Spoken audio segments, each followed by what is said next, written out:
it was about 50-50. And then for what I did for West Coast and video team. Right. Numerically, I would say they might be as much as probably, in all honesty, I would say 70% of my available scenes are featured with me and a white girl. As Right. much as 70%. That's what's up. And, So and, and, and that's not by my design. That is by the design of the industry. And that's primarily based on a disparity in numbers. People got to realize that for every one black girl you see, there are 10 white girls. I shit you not. And people don't know that it's not like, there's an underselling of black on black. It's just the numbers of available black talent doesn't compare to the available white talent. And that's why you see a disparity in the available black on black media. Right. That's what's up, man. You've done a lot of good, fantastic interracial scenes, man. Listen, right? It's a lot of hard work when it comes to that. Just being with different woman and woman, man. People giving you reviews and all that stuff. And listen, in general, man, I could tell, man, you a cool dude. I'm very good at reading people and all that stuff.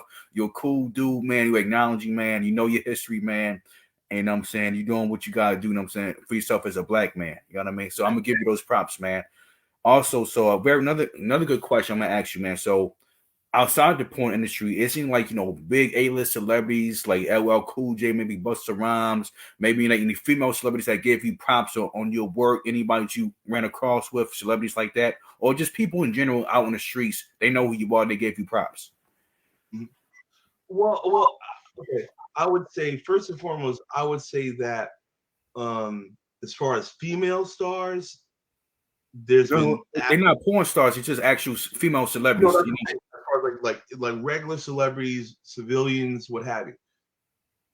With women, no. I would say okay. The only woman in major media. No, actually, well, there's been another situation, but the only woman that really gave me the crazy shout out was what's the homegirl that and I love her too, that goes with Dwayne Wade. Dwayne Wade, the basketball player, right? Yeah. What's her name? But you know what I'm talking about. Yeah. She had a show on BET. And what's cool is on the episode on her show, was it Being Mary Jane? I think was her name. I think that was the name of the show. Being Mary Jane. I remember that show. You know what I'm saying? Being married to something like I was it, but so she was like, there was an episode where she came home and her girlfriend was on the phone. And they were like, "So what are you doing tonight?" She was like, "Girl, the latest Lexington Steele movie came out. So you know what I'm doing tonight." Are you talking about Gabriel Union? Yeah. Gabriel Union.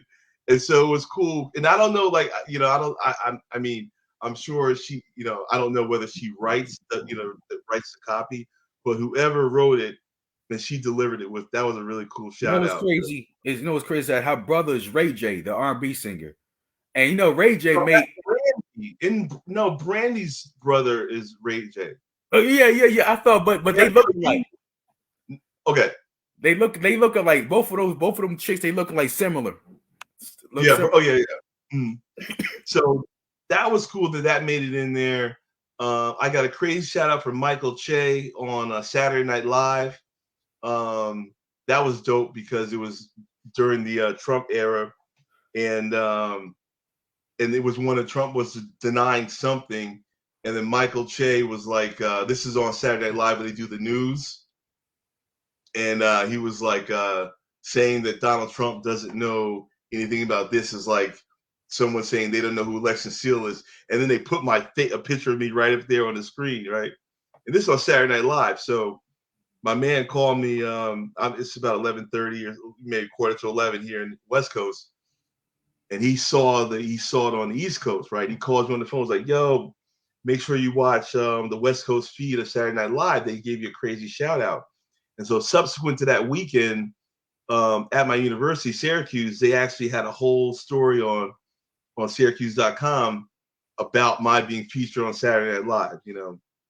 So that was cool. And then as far as meeting people, as far as the dudes I met everybody from Dr. Dre, Snoop, P. Diddy. I met Diddy. Diddy actually came up to me at the AVN Awards convention. That was dope. Wesley Snipes, Gilbert Arenas. A lot of the athletes are real cool. Because the thing is, I think that more than as media people that you are, that I am, we understand that we're in a business of media, and that what we do is actually work in business, right? So when I meet people, when I meet athletes or entertainers, singers, actors, Jason Statham, the two guys that created the brothers, they're two white guys that created the Matrix. They're two women now. They transitioned and became women, but the creators of the Matrix, met them dudes, man. Like, I'm saying, everybody's been cool because they recognize that as a performer, it's difficult to be a performer, Right. Because they know that they understand that, like, it's like, yeah, we know that it's sex, but we know that you're the athletes know that I'm an athlete, and the musicians and actors, the thespians and the singers, they recognize performance as well. And so there's always been a measure of respect that's been afforded to me that I really appreciated. And then the funny thing is, when you meet the people that we watch on the big screen, that we listen to their music, a lot of times I've met people, Jamie Foxx, right? Well, I met these people and they're more excited to meet me than I am to meet them, right? But the thing why? is, Why are they excited? Because they want to do exactly what you're doing on a daily basis. No. It's essential. It's an essential primal thing. In the moment that you recognize a person from the adult industry, right? That is a moment where you recognize a person that you developed an intimate correlation with, because when you are defining them as someone that you are a fan of, you are doing a most intimate thing, which is you are masturbating. See what I'm saying? So when you are masturbating to a movie that features me delivering the media that you are enjoying, then you are becoming a fan of mine in a very intimate way, because everyone fucks, right?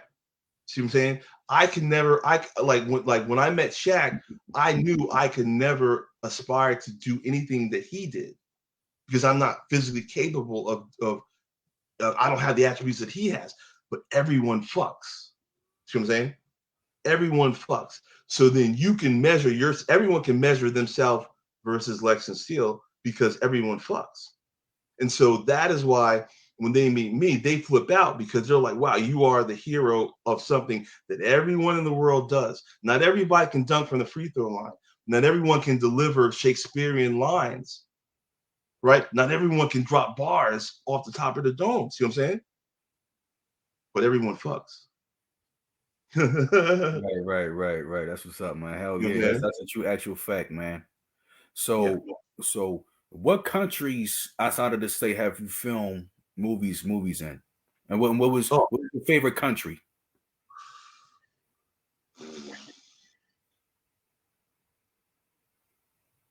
Okay. Prague, Czech Republic. Prague, Budapest, Berlin,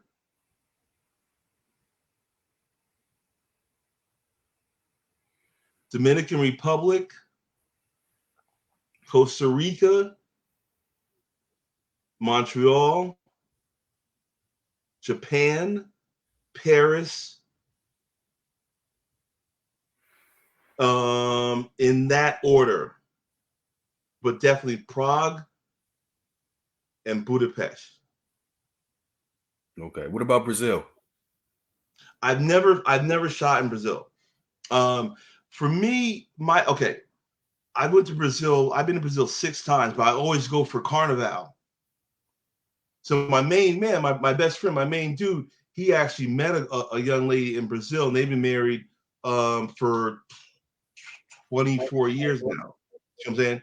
So I always went to Brazil for vacation. So I never went there to shoot. Although a lot of people were shooting there, I never actually worked there.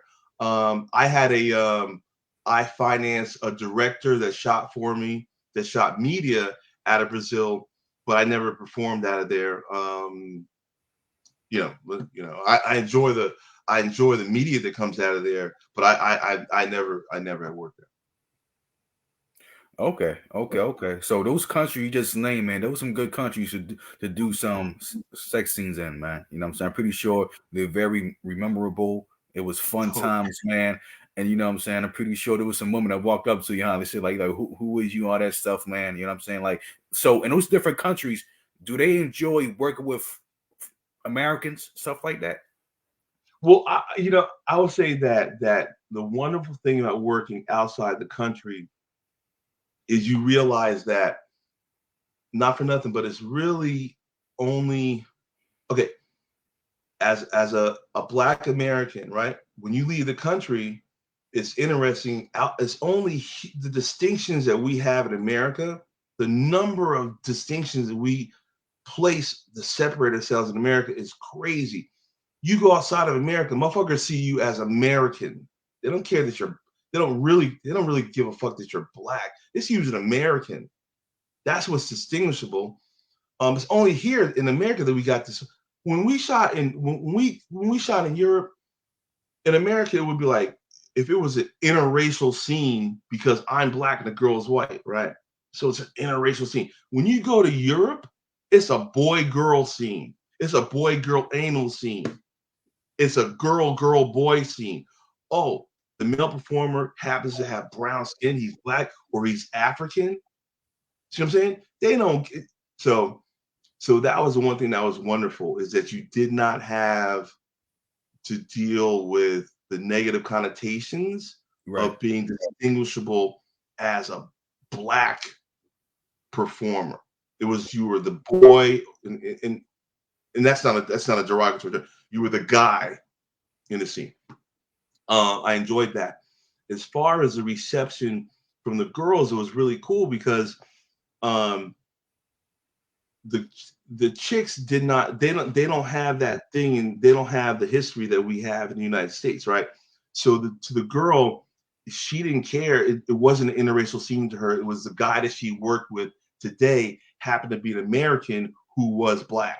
See what I'm saying? So for her, she was like, "Oh, great! I got to work not only with an American, but he actually would happen to be a Black American." So it was always a great reception. Um, because when I worked in Europe, there was a measure of genuine. Um, the women were very genuine in their scenes because they actually. It was a nice day for them too, because it was an experience. So I always have fond memories of the chicks over in different countries.